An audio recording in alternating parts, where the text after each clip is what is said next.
মূল্যস্ফীতি নিয়ন্ত্রণ সরকারের জন্য বড় চ্যালেঞ্জ জানিয়ে প্রধানমন্ত্রী শেখ হাসিনা বলেছেন, বাজেটে মানুষের নিত্য প্রয়োজনীয় পণ্য, চিকিৎসা ক্ষেত্র, শিক্ষা ক্ষেত্রে বিশেষ নজর দেওয়া হয়েছে। শুক্রবার সন্ধ্যায় গণভবনে আওয়ামী লীগের উপদেষ্টা পরিষদের বৈঠকে এসব কথা বলেন তিনি। নগদে 500 টাকা বা তার বেশি পেমেন্টে পেতে পারেন ঢাকায় জমিসহ 20 কোটি টাকার পুরস্কার। প্রধানমন্ত্রী আরো বলেন, 2009 সালে আওয়ামী লীগ ক্ষমতায় আসার সময় মূল্যস্ফীতি ছিল 12.3%, আর রিজার্ভ ছিল $1 বিলিয়ন কম। কিন্তু সেই চ্যালেঞ্জ মোকাবিলা করে দেশের অর্থনীতিকে বড় অবস্থানে নেওয়া হয়েছে। শেখ হাসিনা আরো বলেন, রাশিয়া ইউক্রেন যুদ্ধ, নিষেধাজ্ঞা ও পাল্টা নিষেধাজ্ঞা, গাজায় গণহত্যা এবং কোভিড-19 মহামারীর কারণে বিশ্ব অর্থনীতিতে মন্দা ও মুদ্রাস্ফীতি দেখা দিয়েছে। এর হাত থেকে রক্ষা পায়নি বাংলাদেশও। তিনি বলেন, এমন বৈশ্বিক পরিস্থিতি সত্ত্বেও দেশের উন্নয়ন যেন অব্যাহত থাকে সেদিকে লক্ষ্য রেখেই বাজেট প্রণয়ন করা হয়েছে।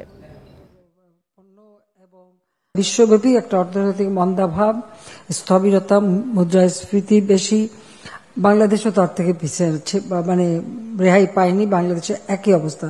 এই অবস্থার মধ্যেও আমরা অন্তত একটা বাজেট দিতে পারলাম। বাজেটটা আমরা একেবারেই পিছিয়ে যাইনি, তবে আমরা এবারে বাজেট দেওয়ার সময় যেটা লক্ষ্য রেখেছি যে খুব বেশি বড় বাজেট না, কিন্তু দেশের উন্নয়নটা যেন অব্যাহত থাকে সেদিকে লক্ষ্য রেখেই বাজেটটা প্রণয়ন করা হয়েছে।